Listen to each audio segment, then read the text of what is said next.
Assalamualaikum warahmatullahi wabarakatuh.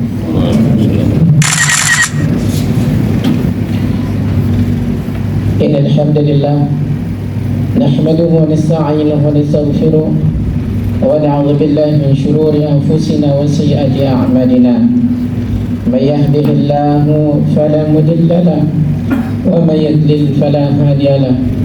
Ashhadu an la ilaha illallah wahdahu la syarika lahu wa ashhadu anna Muhammadan abduhu wa rasuluhu la nabiyya wa rasula ba'dah. Allahumma salli wa sallim ala sayyidina wa habibina wa maulana Muhammad wa ala alihi wa sahbihi ajma'in. Ya ayyuhalladzina amanu taqullaha haqqa tuqatih wa la tamutunna illa wa antum muslimun. Ya ayyuhan nas ittaqu rabbakum alladhi khalaqakum min nafsin wahidah wa khalaqa minha zawjaha wa batha minhuma rijalan katsiran wa nisaa'a wattaqullaha alladhi tasaaluna bihi wal arham Inna Allah kana alaikum raqiba.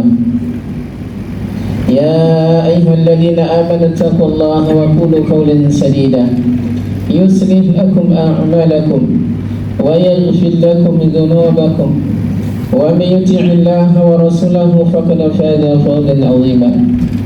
Ya ayyuhalladzina amanu taqullaha wal tanzur nafsun ma qaddamat lighadan wattaqullaha innallaha khabirun bima ta'malun.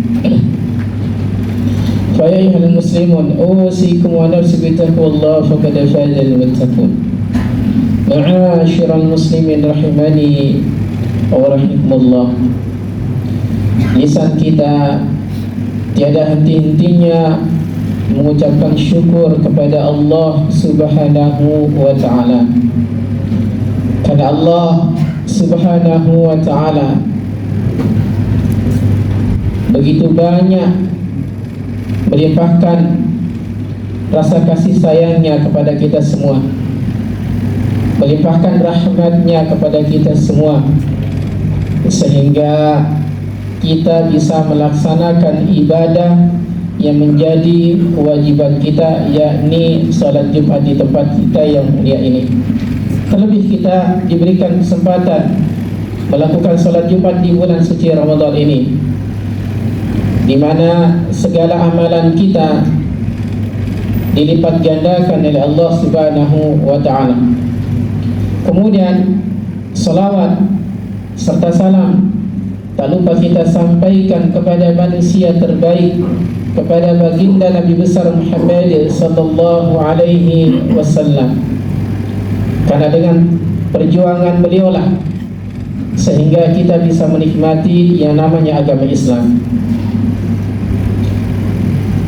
Ikhwatul iman rahimani wa rahikumullah. Allah Subhanahu wa ta'ala memerintahkan kepada kita untuk melindungi keluarga kita. Allah memerintahkan kepada kita karena Allah memberikan satu kelebihan kepada seorang laki-laki. Allah memberikan kelebihan yang tidak dimiliki oleh seorang perempuan atau seorang istri. Makanya Allah Subhanahu wa ta'ala mengatakan ar-rijalu qawwamuna 'alan nisa. Laki-laki itu adalah pemimpin untuk perempuan. Nah, banyak sekali tantangan dan rintangan yang dihadapi oleh seorang pemimpin dalam menghadapi keluarganya, terutama kepada seorang pemimpin. Bagaimana dia bisa membuat keluarganya, mendidik keluarganya agar taat dan beribadah kepada Allah Subhanahu wa ta'ala. Kadang-kala hambatannya itu begitu banyak. Ada tatkala kita memerintahkan kepada istri kita, ada yang langsung melaksanakannya, ada yang langsung mengerjakannya, ada juga yang sulit. untuk mengerjakannya. Mungkin pada saat kita awal menikah, kita mungkin masih belum begitu rajin dalam melaksanakan sholat, sehingga di tengah perjalanan Allah Subhanahu wa taala memberikan kita hidayah sehingga seorang pemimpin diperintahkan untuk menyuruh, memerintahkan kepada keluarganya untuk sholat. Disitulah seorang laki-laki, seorang kepala keluarga sadar di tengah pernikahannya, baru dia sadar ternyata dia adalah seorang pemimpin yang harus mengajak keluarganya untuk mendapatkan syurganya Allah Subhanahu wa taala. Makanya apa kata Allah Subhanahu wa taala? Ya ayyuhalladzina amanu qu anfusakum wa ahlikum nar. Wahai orang-orang yang beriman,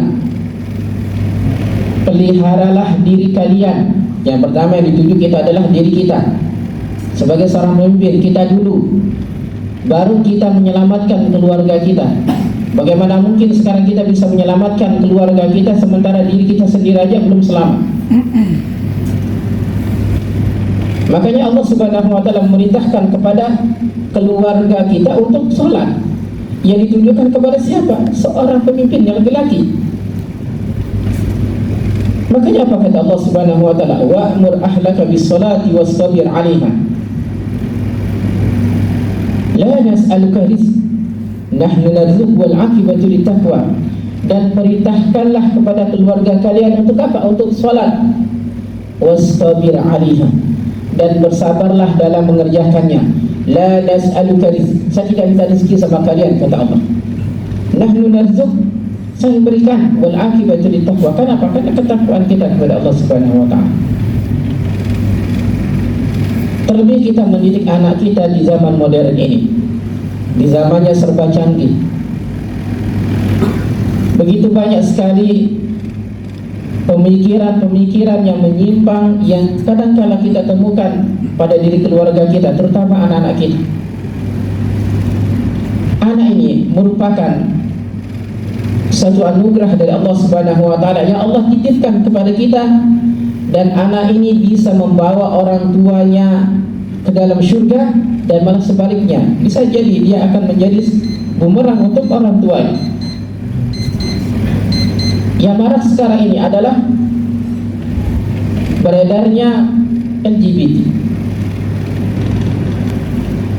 Kadang-kadang orang tua dia tidak sadar, atau bahkan dia mengatakan anaknya kreatif pada saat anak laki-laki masih kecil memakai dasar ibunya, atau bahkan ibunya memakaikan baju perempuan. Kadang-kadang mengatakan lucu ya, anak saya pakai baju perempuan ya. Dia tidak sadar dia akan membuat anaknya nyaman dengan pakaian itu. Jangan sampai ketika dia sudah nyaman dengan pakaian itu, akan sulit kita untuk mengarahkannya kepada pakaian yang seharusnya dia pakai. Misalkan kita punya anak laki-laki, kita harus bisa mengarahkan kepada mereka, harus tahu jenis gendernya mereka. Laki-laki ya laki-laki.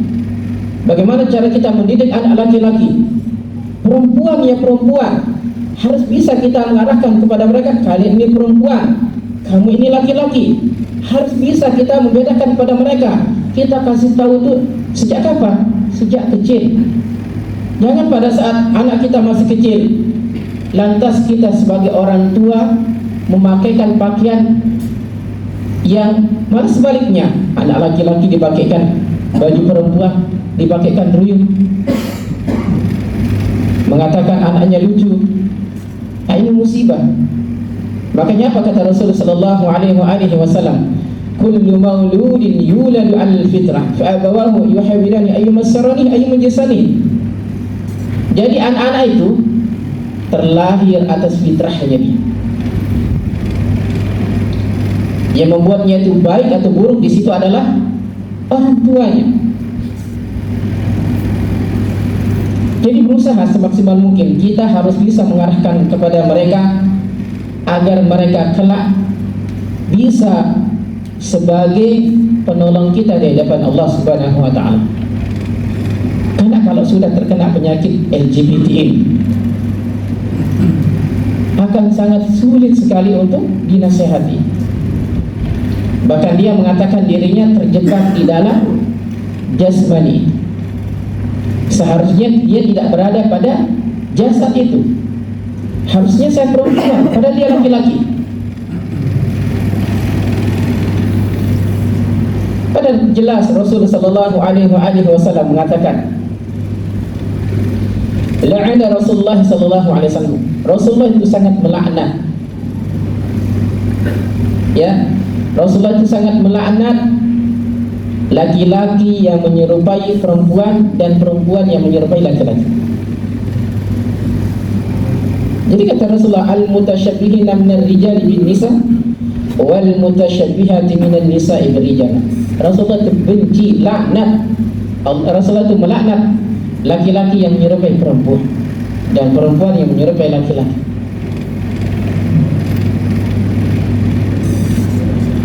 Jadi peran kita sebagai orang tua ini harus super sekarang.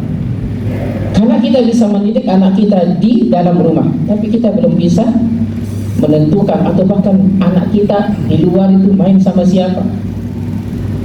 Kita juga harus bisa memperhatikan. Jangan sampai kita sebagai orang tua hanya sebatas memenuhi kebutuhan jasmaninya saja, lantas tidak memenuhi kebutuhan rohaninya.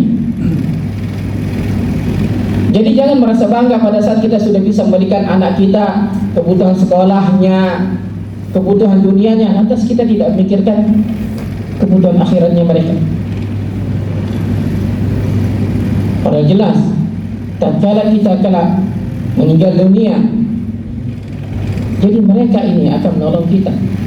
Tapi malah sebaliknya, kalau kita hanya sebatas memenuhi kebutuhan jasmaninya saja, kelak mereka akan menuntut kepada orang tuanya. Dia akan menuntut kita sebagai seorang pemimpin. Dahulu ayah saya tidak mengajarkan saya untuk sholat. Dahulu ayah saya tidak mengajarkan saya berpuasa. Dahulu ayah saya tidak mengajarkan saya mengenal gender saya, identitas saya.